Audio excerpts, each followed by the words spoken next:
ფეხბურთი მხოლოდ ძალაზე, სისწრაფეზე და უხეშ ტექნიკაზე არაა. ხშირად მოედანზე მომხდარი ერთი შეხედვით უმნიშვნელო გადაწყვეტილება ან მოულოდნელი ცვლა მთლიანად ცვლის თამაშის სურათს. დღევანდელ ვიდეოში ჩავყვინთავთ იმ გენიალურ ეპიზოდებში, რომლებიც ფეხბურთის ისტორიაში ოქროს ასოებით ჩაიწერა.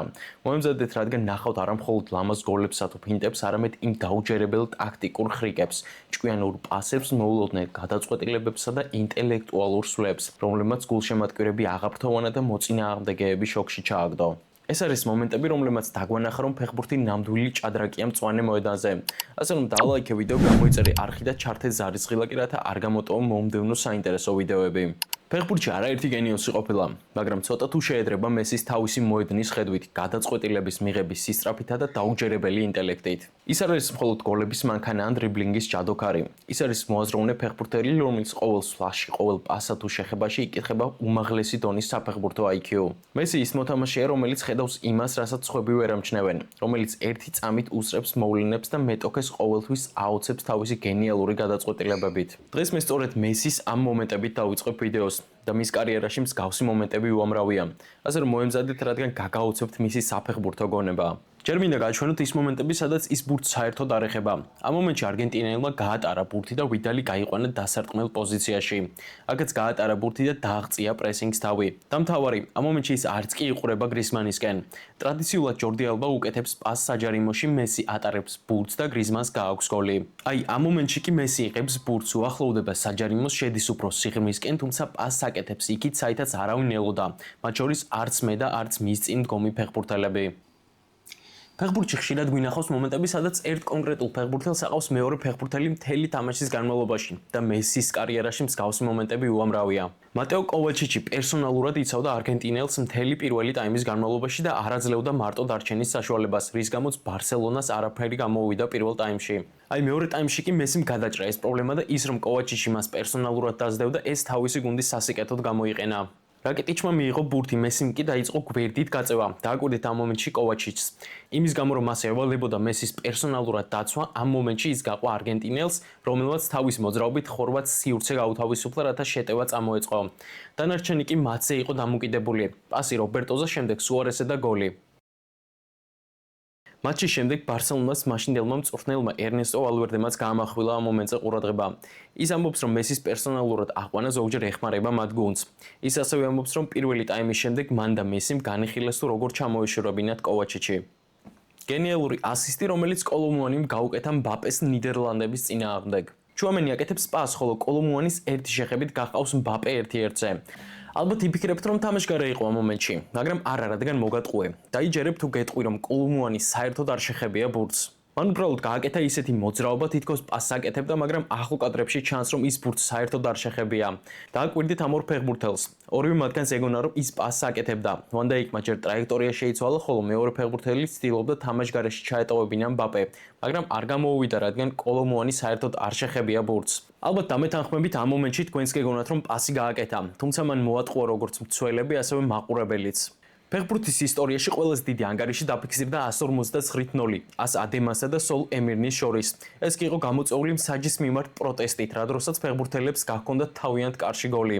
მიზეზი კი იყო წინა მატჩი. სოლ ემირნემ ითამაშა ფრერის გამოც მათ დაკარგეს ჩემპიონობის შანსი. მიზეზი კი იყო მსაჯის მიერ დანიშნული სადაო პენალტი. გუნდი თვლიდა, რომ ეს იყო მიკერძოვებული და მათ ჩემპიონობა წაართვეს. მომდევნო მატჩი, რომელიც უკვე აღარ წყვეტდა ჩემპიონატის ბედს და ადემა უკვე გამარჯვებული იყო ჩემპიონატის, ემირნის ფეხბურთელებმა გადაწყვიტეს უპრეცედენტო გზით გაეპროტესტებინათ. თამაშის დაწყებისთანავე ყოველი პასის შემდეგ ისინი განზრახ აგდებდნენ ბურთს საკუთარ კარში.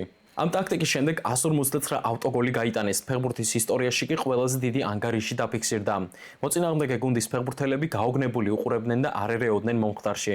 მადაგასკარის ფეხბურთის ფედერაციამ მკაცრი ზომები მიიღო. ემირნის მწვრთნელს 3 წლიანი დისკვალიფიკაცია მიცეს, ხოლო 4 წამყვან ფეხბურთელს, მათ შორის კაპიტანს, წლის ბოლომდე თამაში აეკრძალათ.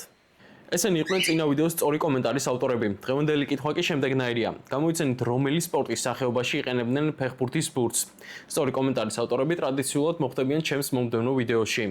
ახლა კი შეგიძლიათ დააკომენტაროთ თქვენი პასუხი, დაალაიქოთ ვიდეო, გამოიწეროთ არხი და ჩვენ შეგვიძლია გავაგრძელოთ ვიდეო. რონალდინიო, ფეხბურთის ჯადოქარი და ადამიანი, რომელმაც ფეხბურთი შემაყვარა. ბარსელონა 2005 წელს ეთამაშებოდა ოსასუნას. კატალონიელებს დიდხანს ეჭირათ ბურთი, თუმცა ვერც ერთი ფეხბურთელი ვერ ბედავდა გამჭოლი პასის გაკეთებას, რათა მისცემოდათ გოლის გატანის საშუალება. თუმცა აქ გამოჩნდა რონალდინიო, რომელიც პასს აკეთებს ზურგით. ბურთი მიფრინავს მისკენ და ბრაზილიელი ერთი შეხებით აკეთებს ზუსტ პასს ზურგით. და არა, ეს არ ყოფილა შემთხვევითობა, რადგან ის ხშირად აკეთებდა ზურგით პასებს. მინდა გავიხსენო კიდევ ერთი ეპიზოდი, როცა ბრაზილიელი ბურთს იღებს ფლანგზე, აქ კი მე გავჩუნდები.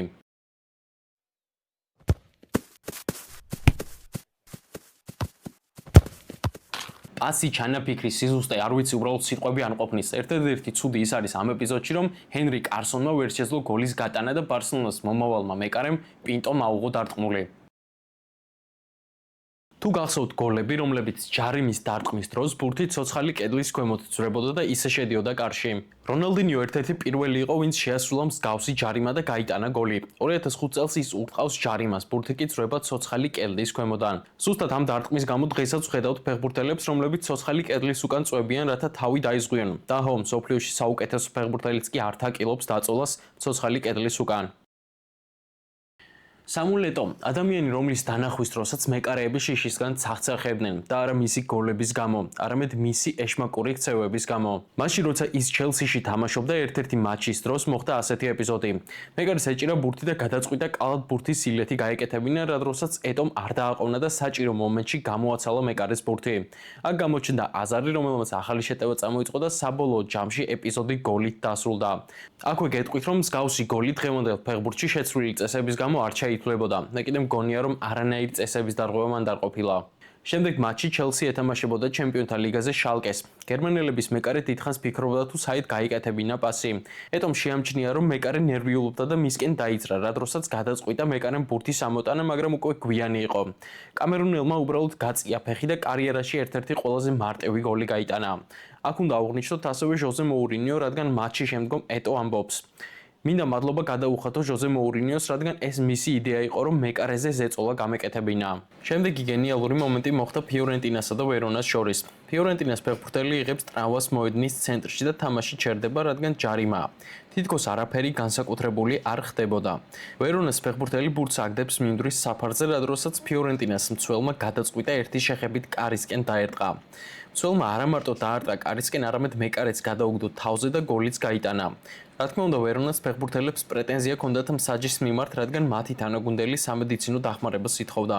მაგრამ საჯს არ მიუთითებია, რომ დარტყმა აუცილებლად სასტვენის შემდეგ უნდა ყოფილიყო. ამიტომაც გოლი ჩაითვალა.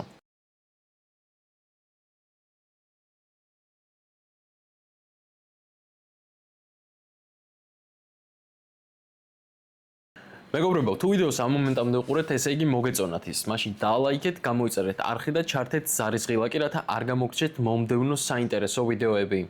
ასევე კომენტარებში დამიწერეთ რა თემაზე გსურთ შემდეგი ვიდეო.